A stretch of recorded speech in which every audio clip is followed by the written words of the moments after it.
आदिवासी समाजाचे नेते नरसा मुंडाजी यांच्या स्मृतीला या ठिकाणी अभिवादन करतो। पुण्यश्लोक अहिल्याबाई होळकर, क्रांतिज्योती सावित्रीबाई फुले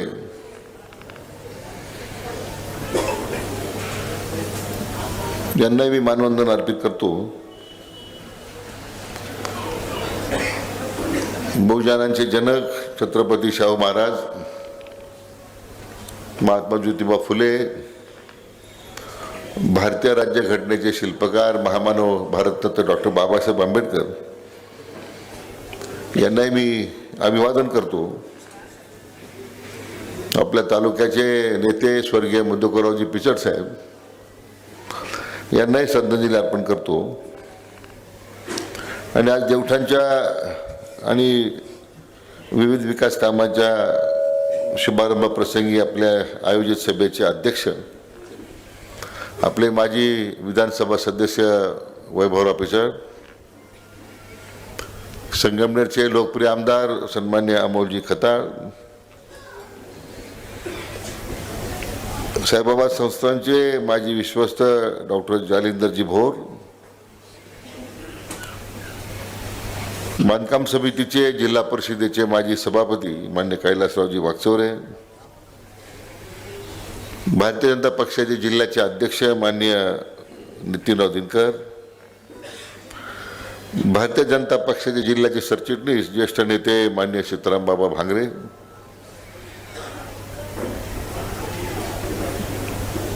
उपस्थित सर्वच मान्यवर आहेत। ॲडव्होकेट अशोकराव बाबा शेळके आहेत, भाऊसाहेब वागचौरे आहेत, जगनशेठ देशमुख, अरुण शेळके, सुधाकरराव देशमुख, सौ विजयाताई सहाने, आपल्या गावचे सरपंच शिवाजीराव पाटोळे, सौ अंजनाताई बोंबले, गिरिजाजी जाधव, काही नावं माझ्याकडून राहतील त्यामुळे मला क्षमा करा, कारण तो माझा दोष नाही, लिहून देणारा त्याचा दोष आहे की काही कामं आहे, काही नाव सुटले असतील तर। आणि ज्यांच्या विशेष प्रयत्नानं आज दिवसभरामध्ये मी या देवठाण परिसराचा दौरा करतोय, अतिशय धडाडीनं काम करणारा आमचा उपजिल्हा प्रमुख श्री मारुतीजी मेंगाळ आणि सर्व जमलेले माझे माता भगिनी, अनुपस्थित बंधूंनो, आज सकाळपासनं आपल्या अकोला तालुक्याच्या दौऱ्यामध्ये भंडारदरा आणि निळवंड आणि त्याचबरोबर अन्य तालुक्यातील विविध पर्यटन स्थळ विकास करण्यासाठी एक आढावा बैठक घेतली। आपल्या भंडारदरा धरणाला 100 वर्ष पूर्ण झाली। एक राज्य पातळीवर आपण माननीय मुख्यमंत्र्यांच्या नेतृत्वाखाली एक शताब्दी समिती आपण स्थापन केली आणि त्याचा पुरा आढावा मी आज घेत असताना गेले 4-5 महिने आम्ही काम सुरू केलेलं आहे की भंडारदरा, निळवंडे, हरिश्चंद्रगड, रतनगड, कळसुबाईचं पीक आहे, एवढं निसर्गाचं वरदान या ज्या तालुक्याला लाभलेलं आहे, याच्या बाबतीमध्ये आपल्याला काही पर्यटन विकासाच्या माध्यमातून काही नवा रोजगार निर्माण करता येईल का। आज भंडारदऱ्याचा आणि निळवंड्याचा प्रारूप आराखडा तयार झालाय, कळसुबाईला रोपवे करायचं आहे आपल्याला।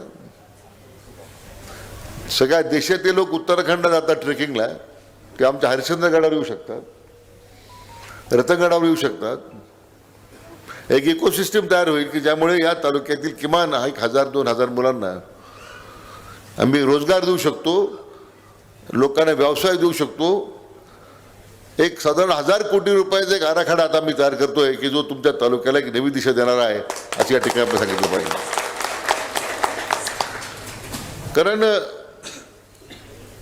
येणाऱ्या जगभरामध्ये, देशभरामध्ये पर्यटकांची संख्या एवढी दिवसागणिक वाढत चाललेली आहे। आज विमानात जागा नाही बसायला। आज आपल्या देशात प्रत्येक नागरिक त्याला नवीन स्थळ पाहायची इच्छा आहे आणि इतका निसर्ग सौंदर्य नटलेला आपला हा जो परिसर आहे भंडारदऱ्याचा, त्यातून मग आपण काय पर्यटनाचा विकास पर्यटनाच्या माध्यमातून त्या भागाचा विकास करू नये। रोजगारची शेवटी तर उद्योग सुरू करण्याला मर्यादा आहे. आपण जिल्ह्यामध्ये एक मोठं उद्योगाचं जाळ सुरू केलेलं आहे. मी महसूल मंत्री असताना त्यावेळी 500 एकर जमीन शिर्डीमध्ये आपण दिली. तिथे साधारण 2000 कोटी रुपये गुंतवणुकीचा नवा संरक्षण प्रकल्पाचं काम सुरू आहे. या मार्चमध्ये त्याचं उद्घाटन आहे. नगरला 600 एकर जमीन सध्याच्या MIDC लागत दिली आपण. आता राहुरीच्या कृषी विद्यापीठाची साधारण 2000 एकर जमीन. आणि त्याशिवाय मला वाटतं दुसरा पर्याय दिसत नाही मला. एक तर पाण्याचा प्रश्न आहे, त्यासाठी अतिरिक्त पाणी निर्माण करणं आणि उद्योग उभे करून अतिरिक्त रोजगाराच्या संधी उपलब्ध करून देणं, हे दोनच पर्याय आहेत. आणि त्या दृष्टीने मी आज सकाळपासून आढावा घेत होतो, कसं कपडे जाता येईल, काय करता येईल. आम्ही त्याच्या संदर्भात मला पुढच्या महिन्यामध्ये आम्ही एक अर्नेस्ट यंग ही आंतरराष्ट्रीय कंपनी आता आपण सल्लागार म्हणून घेतलेली आहे. महामंडळात आहेत, तसं कृष्ण महामंडळात लेडीज बसलेल्या आहेत का नाही मिळत. लाडक्या भावाने विचारत नाही मी, लाडक्या बहिणीने विचारतो मी. लाडक्या बहिणी भावांच्या डोळा लाडक्या बहिणीच्या पैशावर आहे, मला माहिती आहे. परंतु आपण ते काम तिथपर्यंत थांबणार नाही, जायची गरज नाही. घरी बसून तुम्हाला आम्ही रोजगार संधी निर्माण करून देऊ.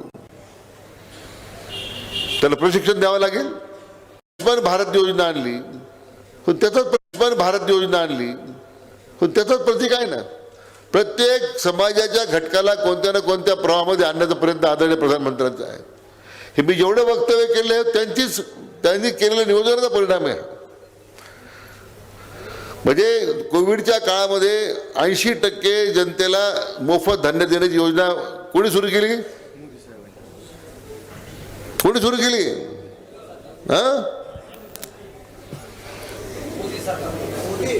अरे कोणी सुरू केली? तुमच्या आमदारानं सुरू केली का कोणी सुरू केली? कोणी सुरू केली? मोदींनी सुरू केली. नाही, उद्या काय लोक म्हणतील मी सुरू केली, सांगता येतं तुमच्या तालुक्यात काही चमत्कार घडू शकतो.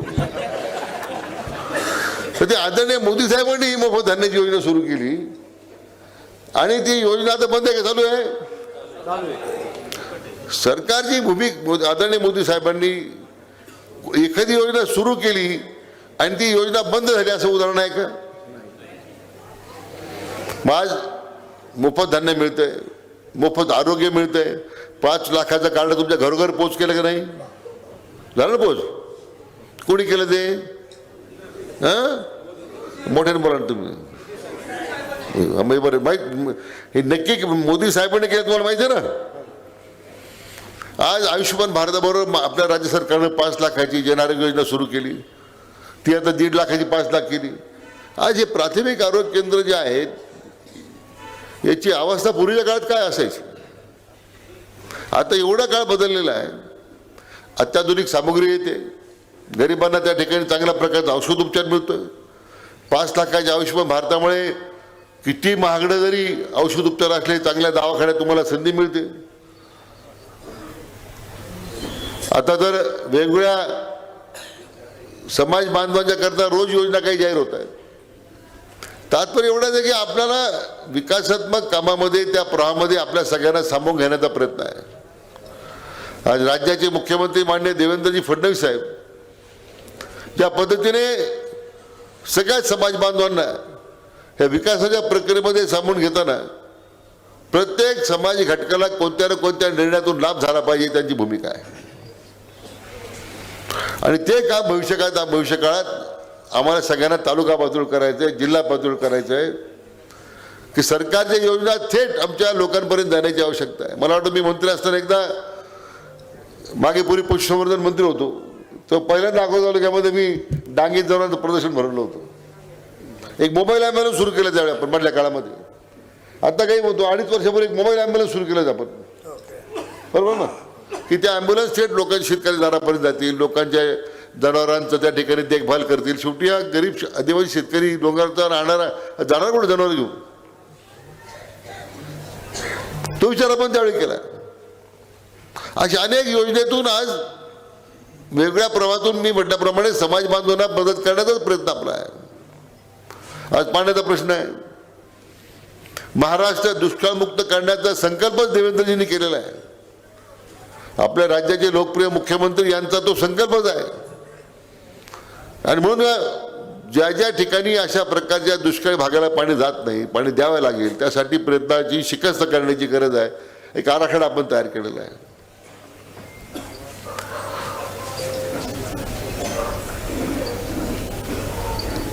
काही लोक आता भाषण करतात, पाणी गेलं पळवलं, रेल्वे पळवली.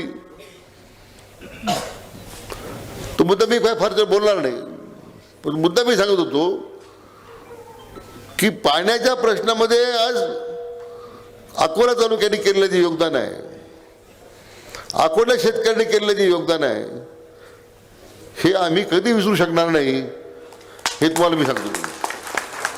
आणि मग त्या आमच्या आदिवासी तालुक्यातल्या आमच्या बांधवांसाठी काही करण्याची भूमिका ज्या आम्ही पुढे घेतोय, जसं मी पर्यटन विकास आराखडा मांडला आहे, अन्य योजनेतून काही प्रयत्न करतोय, ती आमचं जबाबदारीच आहे. हे आम्हाला करावंच लागणार आहे. आज भंडारदऱ्यामध्ये अतिरिक्त पाणी आणल्याशिवाय आईच्या पाण्यामध्ये किती वाटेकरी करणार आपण. आता पण आमच्यावर आरोप झाले की पाणी पळवलं, पाणी गेलो कडे पाणी मध्ये अकोला मध्ये कोण मध्ये काय मग पाणी कोणी पळवलं. हा थेट लोणीला असतं हरकत नाही, पण मध्ये कोण आहे, अकोल्यानंतर कोण आहे. आम्हाला आता आमदार झाले हो. आता रेल्वेचा खुलासा झाला. मग 19 साली रेल्वे देवठाणून जाणार होती, ती 21 साली हे महसूल मंत्री झाले, याने देवठाण गाळून टाकलं आणि थेट संगमनेर थेट नाशिकला काढले. लोक मला तर काही लोक तुमच्या तालुक्यात काही लोक शुद्धीवर नाही समाजामध्ये झालेले आहे. ठीक आहे, त्यांचा पाहू नंतर काय करायचं. पण मुद्दा मी सांगत होतो की आता पाण्याचा प्रश्न महत्वाचा आपल्याला सोडवला पाहिजे. आणि म्हणून भंडारदऱ्याच्या दृष्टीने अतिरिक्त कोकणातलं वाहून जाणारं पाणी आपण आणतोय. आपल्या या भागामध्ये विशेष करून तुमच्या भागामध्ये 2-3 प्रकल्प जुने बितका प्रकल्पाचे काम तुमच्याकडे रेखाटलेलं आहे. आढळा खोऱ्यामध्ये पाणी आणण्याचा प्रयत्न आहे तो.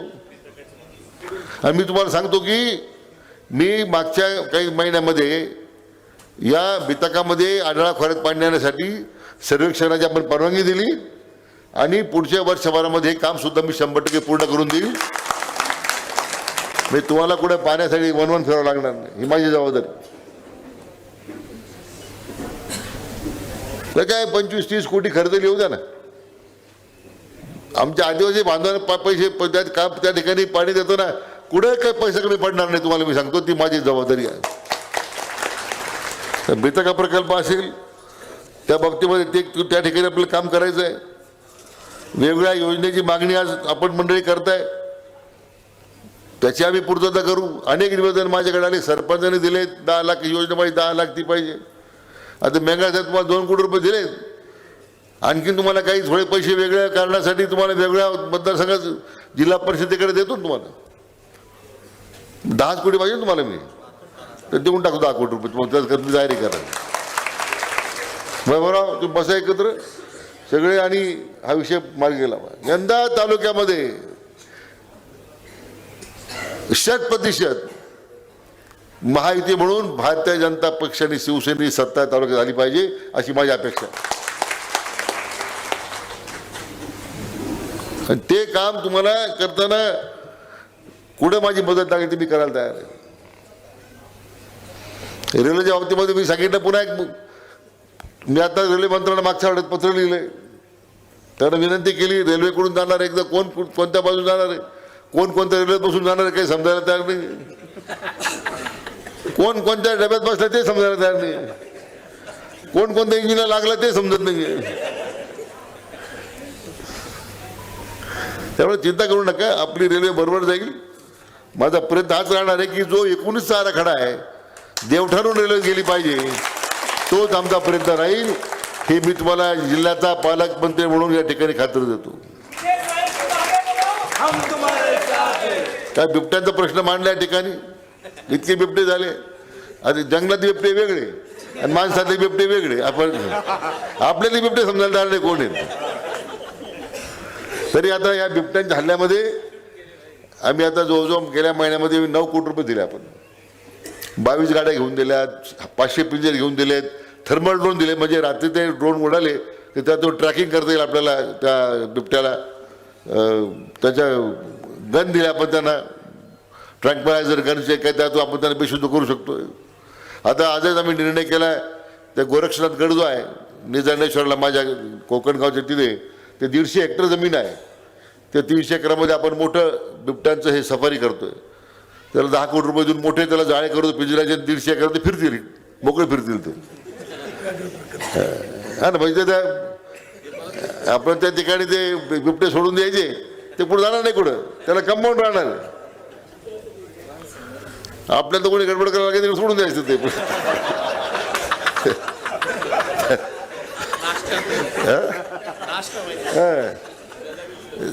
गडबड करतो का, चाल निजानेश्वरला द्या सोडून दिली.